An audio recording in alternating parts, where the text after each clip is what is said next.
Halo, Assalamualaikum warahmatullahi wabarakatuh. Pemirsa, puasa Ramadan bukan hanya tentang menahan lapar dan dahaga, tetapi menahan diri di tengah cobaan yang datang.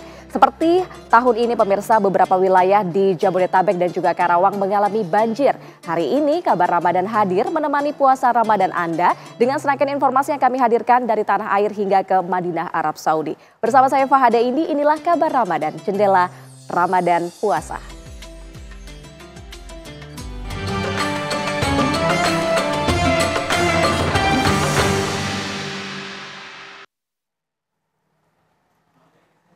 Pemirsa, kita ke informasi yang pertama, banjir yang menerjang wilayah Karawang berangsur surut. Sebagian warga yang terdampak kebanjiran mulai kembali ke rumahnya masing-masing usai mengungsi.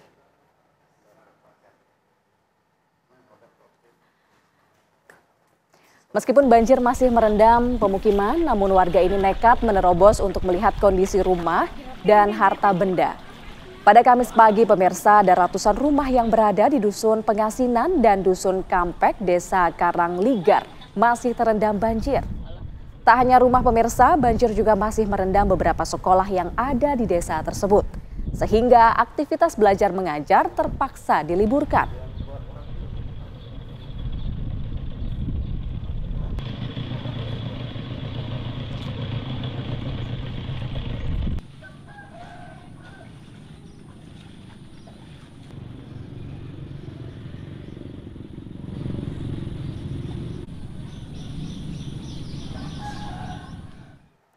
Informasi terkini dari Karawang, Jawa Barat pemirsa langsung akan disampaikan oleh reporter kami, ada Leo Chandra. Selamat pagi Leo, apakah proses evakuasi masih terus dilakukan di sana? Selamat pagi, Assalamualaikum Pak Ade dan juga pemirsa TV One. Memang bulan puasa Ramadan ini sangat dinanti-nantikan oleh umat Muslim, di mana memang situasi yang berbeda. Tempat saya mengabarkan saat ini Fahada di Desa Karanglinggar, tepatnya di Kecamatan Teluk Jambe, Karawang, Jawa Barat. Situasi yang berbeda dirasakan oleh warga yang berada di Desa Karanglinggar ini, di mana memang diketahui warga ini mengalami banjir. Dibanding dengan hari kemarin, ketinggian debit air ini mencapai 30 cm, yang artinya memang warga di sini banyak aktivitas mengalami kesulitan. Salah satunya mereka harus membersihkan alat-alat rumah tangga seperti piring, gelas, dan lain-lain dengan menggunakan air seadanya, yaitu air bekas banjir ini. Dan saya akan juga mengajak Fahada dan juga pemirsa untuk dapat melihat kondisi dari salah satu rumah warga. Sebelumnya, Pak, Assalamualaikum. Kita boleh melihat kondisi rumah terkini, Pak, ya. Izin ya, Pak, ya. Boleh bareng sama kita. Dengan Bapak siapa, Pak? Bapak Salahuddin, apa kabar? Puasa, Pak? Alhamdulillah. Alhamdulillah. Di tengah bulan puasa dan juga banjir saat ini, Pak, ini bagaimana, Pak? Puasa lancar ya, Pak? Oke. Oke. Pak, kita boleh masuk ke rumah ya, Pak, untuk lihat kondisinya. Pak, di rumah ini ada berapa anggota keluarga, Pak? Ada 6 orang. Oke. Oke, Pak, ini kondisi banjir ya Pak ya, artinya semua barang-barang yang masih bisa diamankan dengan cara seperti ini. Pak, ini bisa dijelaskan, ini kepikirannya seperti apa ini Pak?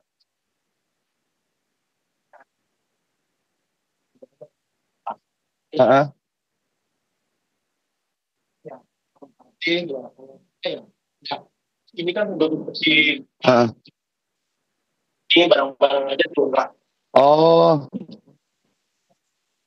Yang kita bisa evakuasi ya. oke. Nah, Pak, mau nanya, kalau untuk barang seperti kayak pakaian begitu tuh Pak, di mana Pak?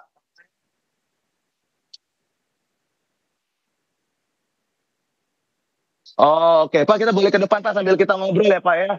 Oke, artinya berarti kayak pakaian dan lain-lain yang memang bisa diamankan ke tempat yang lebih tinggi diamankan ya Pak ya. Oke. Oke Pak, siap. Pak, kita lihat lagi ya Pak ya. Oke. Nah, ini dia Pak Hada dan juga pemirsa, dapat dilihat juga di salah satu rumah warga yang lain terlihat ada seorang ibu yang memang sedang membersihkan alat rumah tangga seperti piring, gelas, dan juga dengan menggunakan air yang seadanya. Assalamualaikum Ibu. Dengan Ibu siapa Bu? Ibu Aisyah. Ibu Aisyah ini ngapain Bu? Oh, cuci piring. Oh, oke. Jadi kita akan melihat lagi ibu-ibu ya. Makasih Bu. Ya, oke. Dan ada serta pemirsa, ini dapat dilihat juga bagaimana kondisi warga yang lainnya juga memilih untuk melakukan bersih-bersih rumah begitu, dan yang dimana memang rumahnya tidak terlalu jauh, ada di depan saya, Agita, Pak Hada maksud kami, untuk kemudian bisa dilihat juga ini ada buku pelajaran dan juga aktivitas lainnya, ini dimanfaatkan oleh anak-anak, anak kecil dengan mereka bermain tahu seperti itu, di mana ini juga menjadi salah satu hiburan untuk anak-anak di tengah kondisi banjir yang juga melanda wilayah rumah permukiman mereka. Dan aktivitas anak tersebut juga diketahui, ini mereka tadi saya sempat berbincang dengan orang tuanya bahwasannya memang sekolahnya diliburkan begitu, mengingat bahwasannya kondisi rumah mereka masih terendam banjir. Ada saya mengajak Anda juga untuk melihat bagaimana warga juga meletakkan alat-alat rumah tangga ya, begitu di tempat di luar dari rumah mereka. Tepatnya ini ada di tempat yang jauh lebih tinggi. Ini juga dilakukan warga guna bisa menyelamatkan harta benda mereka yang mungkin mereka bisa selamatkan. Dan salah satunya juga ini adalah kondisi terkini untuk wilayah tempat saya mengabarkan, Pak Hada dan juga pemirsa, di Desa Karanglinggar RT 07 RW 02, di mana ketinggian air ini relatif dari 30 cm hingga 1 meter, atau jika kami bisa lihat agak ke depan sedikit, Pak Hada, di mana itu memang ketinggiannya sudah setinggi pinggang orang dewasa. Begitu Baik. laporan kami, Pak Hada, kembali ke Anda di studio.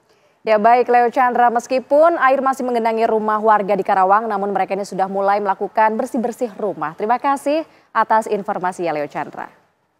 Pemirsa, di bulan suci Ramadan, Masjid Nabawi menyediakan berbagai jenis sajian berbuka puasa bagi jemaah yang datang.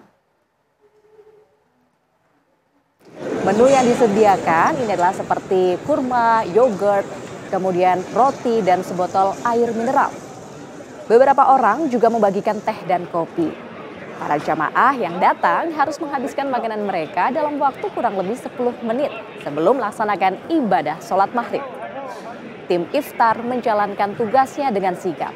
Di antaranya adalah menggelar sufra plastik tempat alas makan yang dihampar di atas karpet masjid yang multifungsi untuk tempat makanan, pelindung karpet sekaligus tempat sampah bungkus dan sisa makanan. Usai berbuka tak berselang lama, tim iftar kembali menjalankan tugas dengan dibantu oleh tim kebersihan masjid mengangkat hidangan yang telah disantap beserta dengan plastik sufra serta mengangkut ke plastik besar untuk dibuang. Dalam sekejap masjid kembali bersih, selanjutnya iqomat dikumandangkan untuk sholat maghrib berjamaah.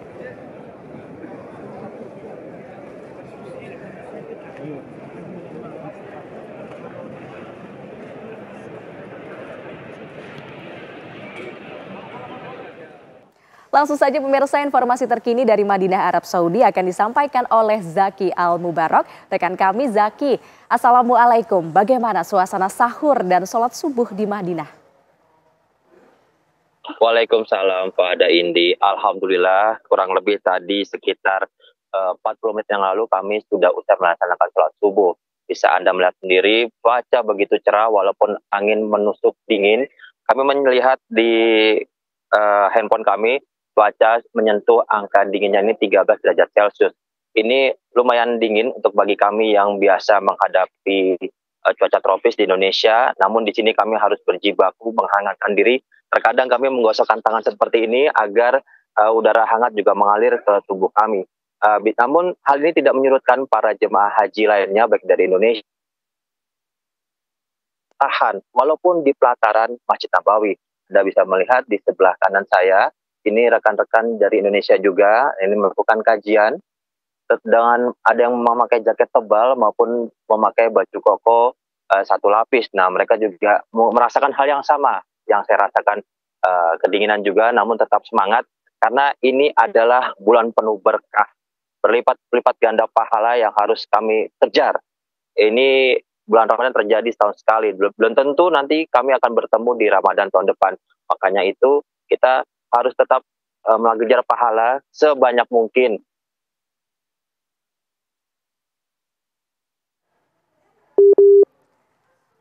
Baik, di Madinah, Arab Saudi nih pemirsa, informasi yang disampaikan oleh rekan kami Zaki, cuaca di sana cukup dingin. Namun dinginnya cuaca di Madinah, Arab Saudi kita harap ya bisa menjadi penyemangat untuk para jamaah di sana untuk berpuasa di bulan suci Ramadan dan juga beribadah.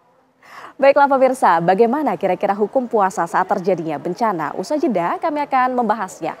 Syuriah Pengurus Besar Nahdlatul Ulama yakni Kiai Haji Abdul Moksid Ghazali akan berbincang bersama dengan kami.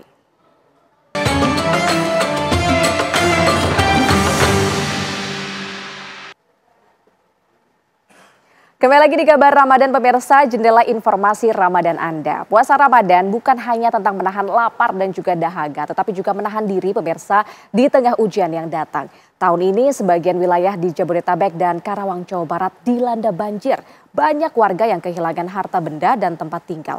Lantas bagaimana sebenarnya hukum puasa saat terjadinya bencana? Sudah bergabung bersama dengan kami, Syuriah Pengurus Besar Nahdlatul Ulama, ada Kiai Haji Abdul Moksid Ghazali. Assalamualaikum Kiai Moksid. Waalaikumsalam warahmatullahi wabarakatuh. Ya Kiai, bagaimana sebenarnya hukum puasa bagi seseorang yang sedang terkena bencana seperti banjir? Sebenarnya puasa Ramadan ini wajib bagi seluruh umat Islam yang tidak berhalangan. Karena puasa Ramadan ini merupakan kewajiban yang sifatnya fardhu ain bagi setiap individu yang Islam ya, yang berakal juga. Kecuali ada beberapa kondisi yang menyebabkan seseorang diperbolehkan untuk tidak berpuasa. Misalnya disebutkan di dalam Quran, wa man kana maridhan aw ala safarin fa iddatun min ayyamin ukhra. Orang yang dalam keadaan sakit atau dalam keadaan bepergian diperbolehkan untuk tidak berpuasa, tapi tetap diwajibkan untuk mengganti pada bulan-bulan yang lain, pada hari-hari yang lain di luar bulan Ramadan. Demikian di dalam Al-Quranul Karim, tapi sebagian ulama memperbolehkan kemudian, misalnya di dalam kitab Al-Minhajul Qawim, para ulama memperbolehkan bagi sebagian umat Islam yang dalam kondisi tertentu menyebabkan mereka tidak memungkinkan untuk melaksanakan puasa Ramadan. Misalnya disebutkan wa yajuzu al-fitru lil khaifi minal halaki. Dibolehkan seseorang yang mengalami keterancaman untuk membatalkan puasanya. Dibolehkan ya. Karena di dalam kitab disebutkan li'annal idrar bin nafsi haram, karena memudaratkan diri sendiri itu diharamkan. Begitu juga di dalam kitab-kitab fikih disebutkan orang yang dalam keadaan sangat lapar atau dalam keadaan sangat haus yang menyebabkan mereka dalam kondisi yang membahayakan buat dirinya jika tidak makan, jika tidak minum, maka sebagian ulama memperbolehkannya. Karena di dalam Al-Quran dinyatakan wa ma ja'ala 'alaikum fid dini min haraj. Agama ini sebenarnya mudah, gampang, karena itu hal-hal yang menyengsarakan di luar kemampuan manusia, maka diperbolehkan untuk mengambil dispensasi dari apa yang telah ditetapkan oleh para ulama. Saya menyaksikan orang yang terkena bencana banjir belakangan ini, itu kan kondisinya beraneka ragam. Cukup beragam, ada yang sangat dalam kondisi bahaya. Dalam kondisi yang demikian tentu diperbolehkan untuk membatalkan puasanya. Misalnya karena akses pada makanan tidak ada, akses pada air bersih tidak ada, sementara mereka terkurung di dalam rumah, maka hal-hal yang menyebabkan mereka membahayakan buat dirinya, ya diperbolehkan untuk tidak berpuasa. Tentu negara harus hadir ya dalam kondisi yang seperti ini, yang direpresentasikan oleh aparat pemerintah. Iya, Kiai, lalu bagaimana untuk membangkitkan semangat dari para korban banjir di sejumlah wilayah ini untuk bisa semangat dalam melakukan ibadah di bulan Ramadan ini, Kiai? Tentu mereka yang tetap menjalankan ibadah puasa akan cukup baik, wa antasumu khairul lakum, jika mereka tetap memilih untuk berpuasa, itu adalah cukup baik bagi mereka. Karena zaman dahulu para sahabat Nabi itu menjalankan ibadah puasa Ramadan dalam keadaan perang yang disebut dengan perang Badar. Itu jarak antara Madinah ke Badar itu 287 kilo ya. Cukup jauh sekali, terik matahari luar biasa. Tapi banyak para sahabat Nabi yang mengambil pilihan untuk tetap berpuasa, walaupun dalam keadaan berperang. Ya. Terakhir nih. Padahal waktu itu ya puasa Ramadan baru diwajibkan. Ya. Baik, Kiai Moksi, terakhir bagaimana nih para korban ini bisa memetik hikmah dari bencana yang menimpa mereka? Artinya manusia tidak bisa memilih kapan musibah itu akan datang, dan setiap kali musibah itu datang maka pilihannya adalah harus bersabar. Karena kata hadis Nabi, barang siapa yang tidak bersabar dengan ujian yang ditimpakan Allah kepada umat manusia harus mencari Tuhan yang lain selain Allah. Nah itu bagi umat Islam yang menjalankan ibadah puasa sambil ditimpa musibah adalah kewajibannya bersabar. Tapi bagi pemerintah, bagi negara tetap punya kewajiban untuk membantu mereka. Karena kata Umar bin Khattab ketika terjadi musibah di dalam pemerintahannya, kata Umar bin Khattab, saya khawatir ada domba yang mati, itu yang menyebabkan saya akan dimintai pertanggungjawaban nanti di akhirat. Jadi pemerintah daerah, pemerintah provinsi, dan pemerintah pusat penting terlibat di dalam proses membantu mereka yang tertimpa musibah banjir ini. Baik, terima kasih Kiai Haji Abdul Moqsid Ghazali sudah bergabung dengan kami. Kita harap tentunya kita semua bisa maksimal dalam beribadah di bulan suci Ramadan ini di tengah berbagai ujian yang datang. Terima kasih Kiai. Kembali di kabar Ramadan, pemirsa, sepasang suami istri asal Pekalongan, Jawa Tengah mengungkapkan rasa bahagia dan syukurnya karena bisa berbuka puasa bersama di Masjid Nabawi. Berikut adalah informasi dari Zaki Al-Mubarok dan juga Bobi Kurniawan dari Madinah, Arab Saudi. Pemirsa, nih saya masih berada di Masjid Nabawi di Ramadan ketiga. Nah, tadi malam kami merayakan buka puasa bersama dengan umat muslim di seluruh dunia. Hawa dingin hingga sekarang 12 derajat Celcius tidak menyurutkan kami untuk beribadah di Masjid Nabawi. Nah, bagaimana momen buka puasa kemarin? Saat ini saya sudah berada di depan Masjid Nabawi bersama dengan jemaah pasutri asal dari Pekalongan. Ya, Mas Mahfud, ya, bagaimana kemarin buka puasanya di Masjid Nabawi? Berbeda atau bagaimana dengan Indonesia? Masya Allah, beda banget ya. Kalau di sini itu kan bareng-bareng sama jamaah-jamaah yang dari seluruh dunia ya. Jadi rasanya itu beda. Nggak ada gorengan, nggak ada teh, nggak ada itu, nggak ada macam-macam. Di sini kurma, yogurt, terus roti gandum. Rasanya Masya Allah. Jadi cocok dengan caranya sama mbaknya nih? Alhamdulillah untuk kali ini cocok. Menemukan pengalaman yang berbeda nggak untuk umroh kali ini di Masjid Nabawi di Tanah Suci? Kali ini sangat berbeda dari yang sebelumnya, alhamdulillah, karena ini kan kami kali ketiga dan ini kali pertama kami menikmati Ramadan musim dingin ya, sebelum-sebelumnya bukan musim dingin. Berarti cuaca nih sekarang kan 12 derajat Celcius, tidak menyurutkan Mbak sama Masnya ini untuk tetap melakukan ibadah puasa di yang sangat dingin sekali ini ya? Oh enggak, kita harus semangat ya, karena kami di sini itu termasuk panggilan langsung dari Allah, kami dipilih langsung sama Allah. Alhamdulillah, selalu semangat nih. Ya pemirsa, inilah pasutri yang patut kita contoh, kemana-mana berdua, membina rumah tangga, bahkan melakukan ibadah umroh di Tanah Suci berdua juga. Alhamdulillah, semoga ilmunya Mbak sama Mas ini bisa saya tiru ya. Oke. Ya pemirsa, inilah laporan saya dari Madinah, tepatnya di Masjid Nabawi. Zaki Al-Mubarok bersama Bobi Kurniawan, TV One mengabarkan. Pemirsa, saksikan terus kabar Ramadan setiap Senin hingga Jumat pukul 10.30 waktu Indonesia Barat hanya di TV One. Wakili yang bertugas pemirsa, saya Fadeni pamit undur diri. Sesaat lagi Anda dapat menyaksikan program Kabar Siang bersama dengan Rendra Kusuma dan juga Fatimah Albar. Akhir kata, wassalamualaikum warahmatullahi wabarakatuh.